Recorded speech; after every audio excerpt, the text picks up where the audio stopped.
குடியாத்தம் அடுத்த பரதராமி பகுதியில் நடக்கும் வாரச்சந்தை ஏலத்தில் அதிகாரிகளும் பொதுமக்களும் வாக்குவாதத்தில் ஈடுபட்டிருக்கிறார்கள். இது தொடர்பான கூடுதல் விவரங்களோடு இணைகிறார் செய்தியாளர் கோபி. விவரங்களை பதிவு செய்யலாம். என்ன நடந்தது?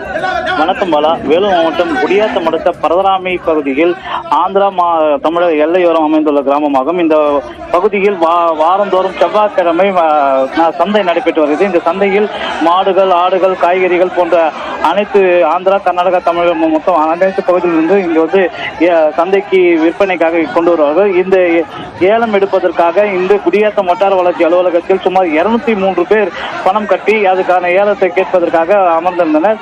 இந்நிலையில் ஏலம் விட்டுக் கொண்டிருந்த போதே சில நிபந்தனைகளை அதிகாரிகள் தெரிவித்தனர். இதனால் வாக்குவாதம் ஏற்பட்டு இந்த வாக்குவாதத்தில் இரு தரப்பினருக்கிடையே கைகலப்பும் வாக்குவாதம் ஏற்பட்டு பதட்டமான சூழ்நிலை ஏற்பட்டது.